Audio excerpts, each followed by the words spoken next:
This week we're driving the 2021 GMC Yukon Denali. Now I literally this week just posted a review on the 2021 GMC Yukon Denali. Basically everything's the same except for the engine under the hood. This one has the diesel engine. That one had the 6.2 gas V8. But I was super excited to see how this one drove compared to that one. So we're gonna go through a little bit of stuff, exterior design, interior tech. But the main portion of this video is driving it and seeing how that diesel engine feels under the hood. We'll talk a little bit about the price and whatnot, and we'll wrap the video up there. But if you want more details that you didn't get from this review, definitely go check out the other Yukon Denali review that we posted. I'll definitely leave a link down in the description up in the iCards for you guys to find that if you're interested. But let's get on with this one.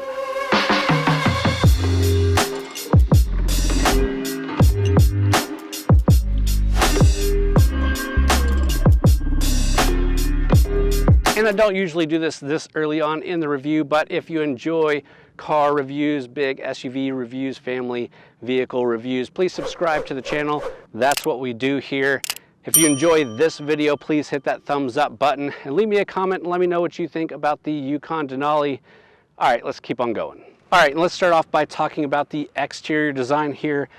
The color is smoky quartz metallic. The other one we had was a white. I really like the looks of the white one, but it was super hard to get some of the different angles and creases in this design because it was so bright. This one definitely looks a lot nicer probably on the camera. Here up front we do have the multi-dimensional Denali grille with lots of chrome details here. We also have the LED headlamps with GMC's signature C-shaped design that features daytime running lamps and LED fog lamps. I've definitely criticized GMC and Chevy for their front end designs. This one though, I really like. Along the side we do have the 22-inch Bright Machine aluminum wheels with premium paint. You can see that Denali badge there, and you can see the Duramax 3.0 badge on the side of the fender. Those side mirrors are power folding side mirrors, and of course have the body colored cap on there. You can see that chrome strip around the full greenhouse of the vehicle with the infinity window in the back and chrome roof rails. There's also that power retractable assist step with premier lighting on it. Really nice to have it tucked away, but when you open the doors, you can just step on up. In the rear of the vehicle, you don't have any visible exhaust ports, unlike the other Yukon Denali we drove, which had dual exhaust, but you can see that Yukon and Denali badge right there on the back. We have those LED taillights, again with the semi C-shape, and of course our hands-free programmable power liftgate with a GMC logo projection, which is a light that will project the GMC logo on the ground as you walk up to the vehicle. Always nice to have those little lighting features. But let's pop that hatch and check out the cargo volume. All right, and like I said, it is a power hatch. It is a hands-free hatch, so you can just put your foot under here and it should pop for you. I always have issues with those, but you also have a button here to pop just the glass, or a button down here to pop the full hatch.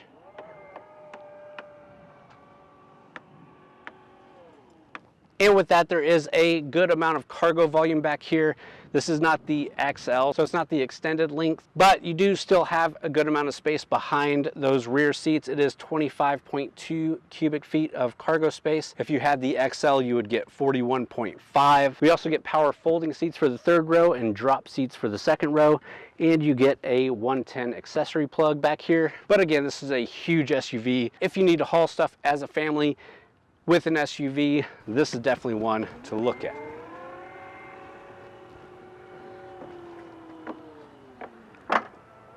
All right, and with that, let's go pop the hood, take a look at the engine under that hood, and then we'll jump inside.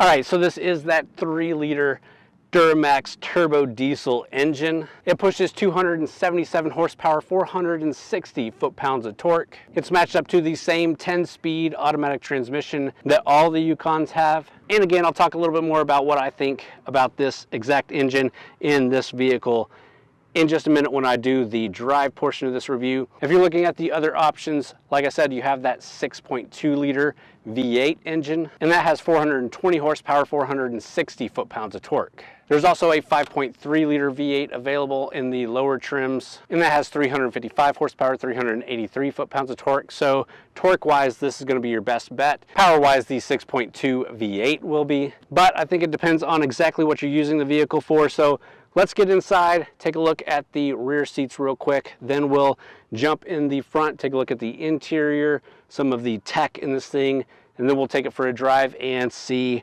what we think.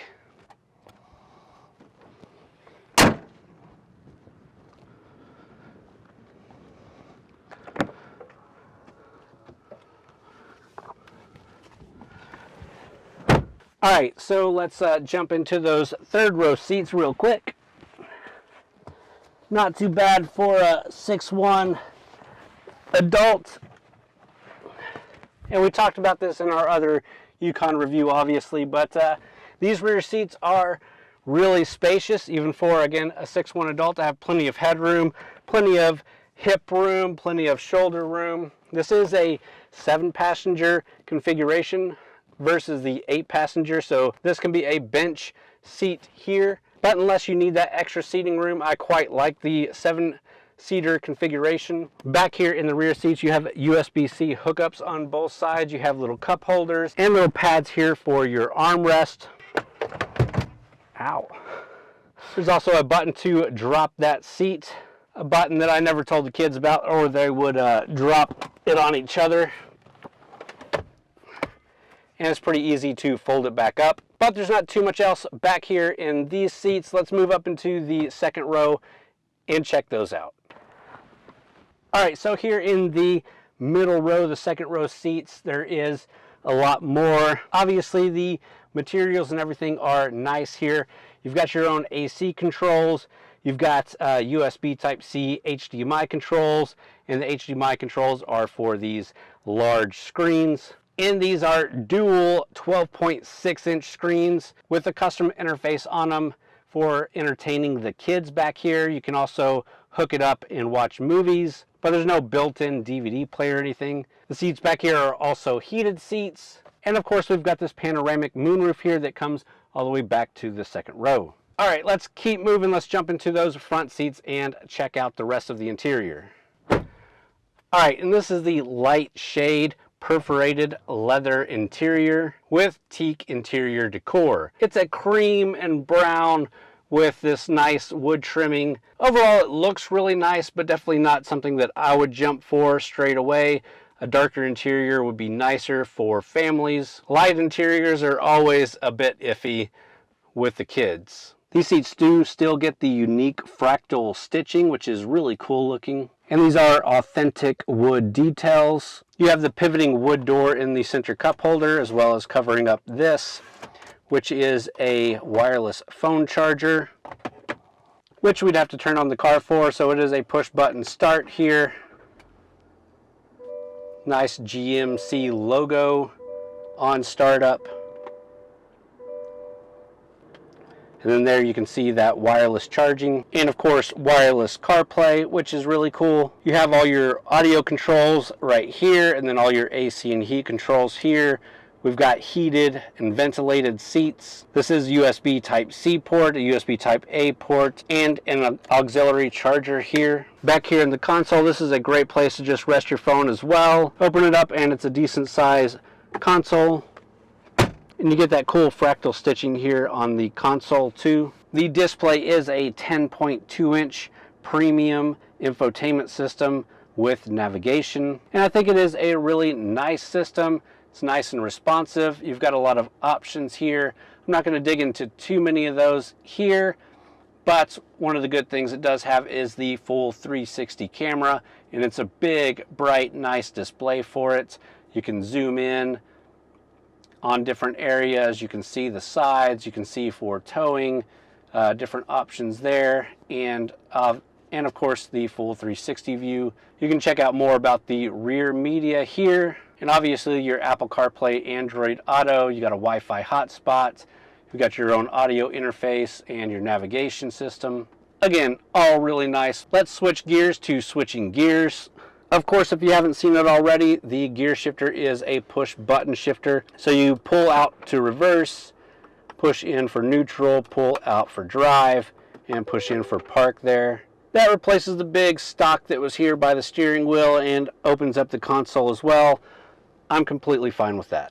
Moving on to the steering wheel, it is a nice big steering wheel, nice grip here. Good controls on it. We've got volume controls back here and changing your station or track controls over here. It is a heated steering wheel. All your cruise options here, including a following distance here. Back behind that steering wheel is the driver information display, and this can be toggled through to show a few different things. I usually just like to keep it on the info screen and see my average MPG, especially in this diesel.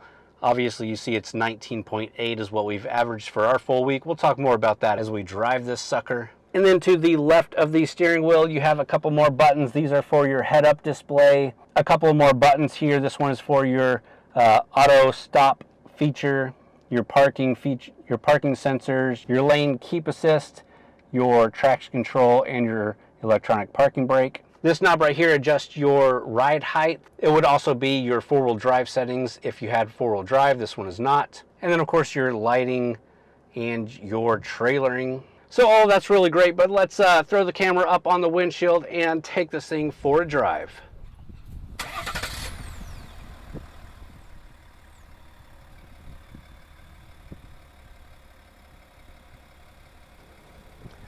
All right, so let's kick it into gear and let's start going. First thing you should be able to notice is the sound of the engine. It's definitely a diesel engine. Not a loud diesel by any means, but you can definitely tell it's a diesel. Almost sounds like a school bus, which could be fitting for this big vehicle.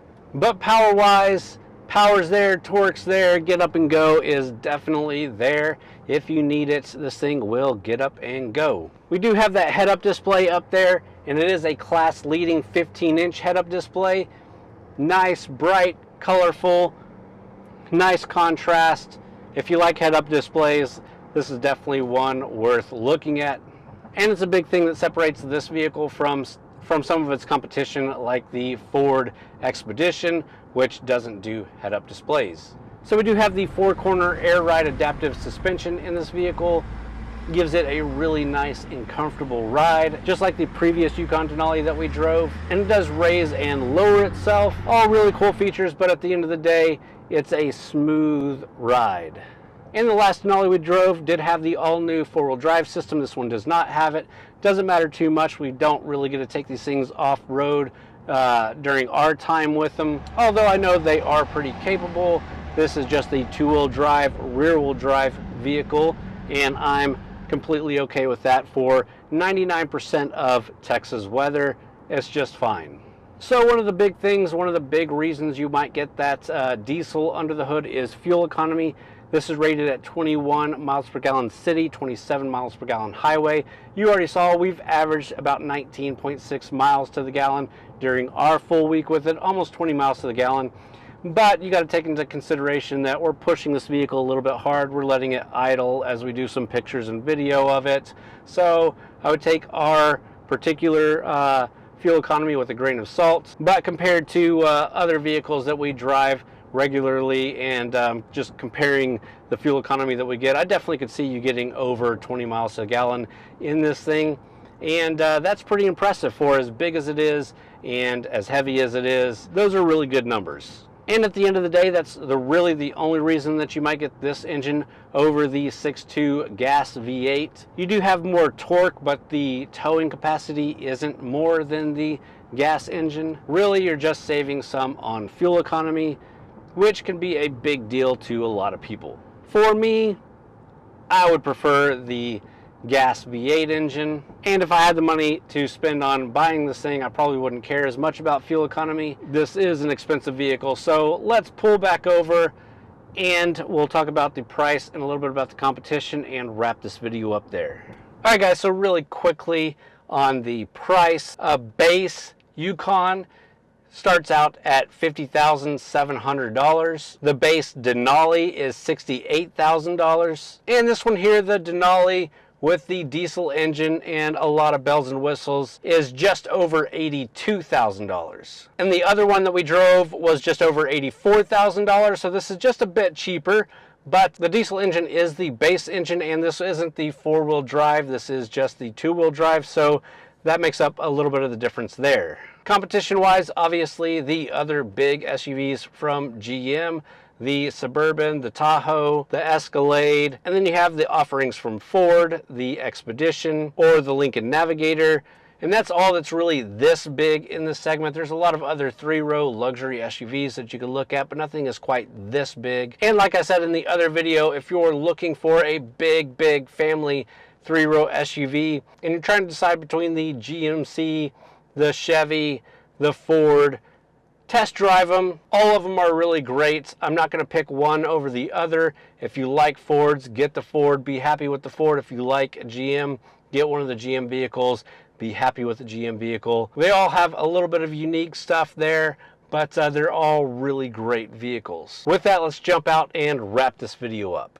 All right, and after that, after a full week with this one, a full week with the other Yukon Denali, I think I like the other one a little bit better, just the gas V8 engine. The four-wheel drive that it had, yes, it was a little bit more expensive, but it was a pretty sweet ride. Not to say that this one isn't. This one's also a really sweet ride. But I hope you guys enjoyed the video. If you did, please hit that thumbs up again. Leave me a comment down below. Let me know what you think about the Yukon Denali. Subscribe to the channel if you're looking for more content like this. Go check out TXGARAGE.com for written reviews, news, and event coverage. And with that, guys, thanks for watching.